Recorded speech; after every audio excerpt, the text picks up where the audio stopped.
గ్రంథం 6వ అధ్యాయం 8వ వచనం. మనుషుడా, ఏది ఉత్తమమో అది నీకు తెలియజేయబడి ఉన్నది. నీకు తెలియజేయబడి ఉంది. ఆ ఉత్తమమైంది ఎన్నుకో, ఉత్తమమైంది కోరుకో, ఆ ప్రకారం జీవించు. మీకా భక్తుడు మనకిస్తున్న ఉపదేశం. మరియా ఉత్తమమైంది ఎన్నుకుంది. యేసుక్రీస్తుకు బేతనియ కుటుంబం అంటే చాలా ఇష్టం. మరియా, మార్తా, లాజరు. యేసయ్య అన్నారు, వారు నా స్నేహితులు అన్నాడు. ఆయన మార్తను, మరియను, లాజరును ప్రేమించాడు. యేసుక్రీస్తు సేవా పరిచర్యలో దాదాపు 8 సార్లు బేతనీకి వచ్చాడు. ఆ ఇంట్లో ఆతిథ్యం స్వీకరించేవాడు. ఒక దినాన మార్త ఇల్లాలు వంట పనిలో నిమగ్నం అయిపోయింది. పనంతా ఆమె మీద పడింది. యేసయ్య రావడం, మరి వచ్చి ఆయన పాదాల దగ్గర కూర్చోవడం, వాక్యం వినటం, మార్త ఏమో వంటగదిలో పనిలో అలసిపోయింది. అలసిపోయి ప్రభు దగ్గరికి వచ్చి ప్రభుతో ఉన్న చొరవ, ప్రభువా, నేను ఒక్కదాన్నే ఇంత పని చేస్తుంటే, ఇంత వంట పనిలో మునిగిపోతా ఉంటే నీకు చింత లేదా? ఏమి న్యాయం ప్రభువా?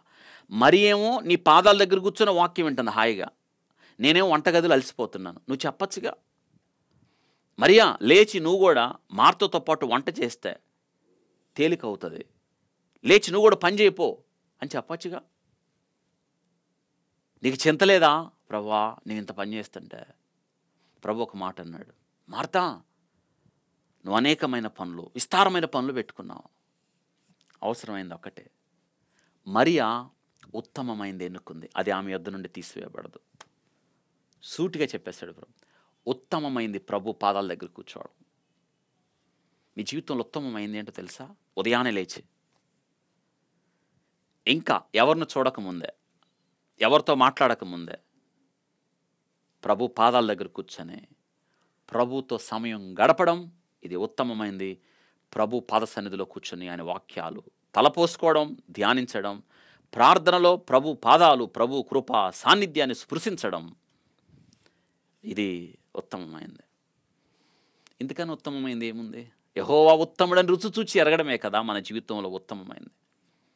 మీ జీవితంలో ఉత్తమమైంది ఏంటో తెలుసా? ఎక్కువగా దేవుణ్ణి ప్రేమించండి. మత్తయి సువార్త 10:37 తండ్రినైనను తల్లినైనను నాకంటే ఎక్కువగా ప్రేమించేవాడు నాకు పాత్రుడు కాదు.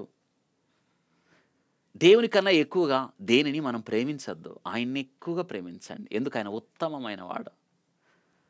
వేరు ప్రియుని కన్నా నీ ప్రియునిలో విశేషం ఏమిటి అన్నప్పుడు ఆ ప్రియురాలు షోలమ్మిత్ అంటుంది, నా ప్రియుడు రక్తవర్ణుడు, ధవళవర్ణుడు, 10,000 మందిలో గుర్తింపదగినవాడు, ఇది నా ప్రియుని యొక్క విశేషం అని ప్రేమించండి. ఇంతకన్నా మనం ఏం చేయగలం?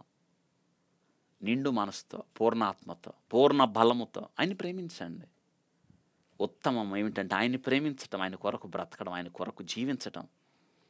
మన జీవితంలో సంపాదించుకోవాల్సింది వెండి బంగారాల కన్నా దేవుని యొక్క వాక్యం, ఆయన జ్ఞానాన్ని మనం సంపాదించుకోవాలి. ఇదే ఉత్తమం. 119వ కీర్తన 72వ వచనంలో, వేల కొలది వెండి బంగారు నాణ్యముల కంటే నీవిచ్చిన ధర్మశాస్త్రము నాకు మేలు. అవి బంగారు కంటెన విస్తరమైన మేలి, బంగారు కంటెన కోరదగినవి, తేనె కంటెను జుంటు తేనె ధారల కంటెన మధురమైనవి. వాటి వల్ల నీ సేవకుడు హెచ్చరిక నందున వాటిని గైకొనుట వల్ల గొప్ప లాభం. 19వ కీర్తన 10వ వచనం. వాక్యం. మనుషుడు రొట్టె వల్ల మాత్రమే కాదు, కానీ దేవుని నోట నుండి వచ్చు ప్రతి మాట వల్ల బ్రతుకుతాడు. ఆయన వాక్యాన్ని సంపాదించుకోవడం ఉత్తమం. ప్రభు సన్నిధిలో గడపడం, 1000 దినాలు లోకంలో గడపడం కన్నా ఒక్క దినం నీ ఆవరణలు, ఒక్క దినం గడుపుట 1000 దినముల కంటే శ్రేష్టం.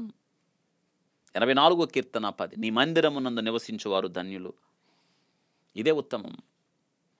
మోషే ఉత్తమమైంది ఎన్నుకున్నాడు. అల్పకాల సుఖభోగములు అనుభవించుట కంటే దేవుని ప్రజలతో నింద అనుభవించుట మేలని, ఐగుప్తు ధనము కంటే క్రీస్తు విషయమైన నింద గొప్ప భాగ్యమని ఎంచుకొని ఫరో కుమార్తె యొక్క కుమారుని అనిపించుకోవడానికి అతడు ఒప్పుకొనలేదు.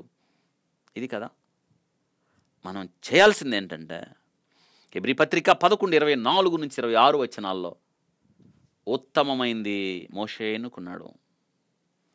ఉత్తమమైంది ఏంటంటే మన జీవితాన్ని, మన అవయవాలను నీతికి సాధనాలుగా సజీవ యాగముగా దేవునికి అప్పగించటం. ఉత్తమమైంది ఏంటంటే మన జీవితాల్లో దేవుని మీద, ఆయన మీద దృష్టి నిలిపి సంపూర్తిగా ఆయన చిత్తానికి లోబడ్డాం. ఇది ఉత్తమం. ఇంతకన్నా ఉత్తమం ఏముంది మన జీవితాల్లో? మనుషుడా, ఏది ఉత్తమము అది నీకు తెలియబడింది. ఇప్పుడు మీరు తెలుసుకున్నారు. ఉత్తమంగా బ్రతకండి, ఉత్తమమైంది కోరుకోండి. యెహోవా ఉత్తముడని రుచి చూచి తెలుసుకున్నప్పుడు ఆయన్నే కోరుకుంటాం, ఆయన్నే ఇష్టపడతాం, ఆయనలోనే సంతృప్తి కలిగి ఉంటాం. ఇదే ఉత్తమం. మరియా ఉత్తమమైంది ఎన్నుకున్నది, అది ఆమె యొద్ద నుండి తీసివేయబడదు.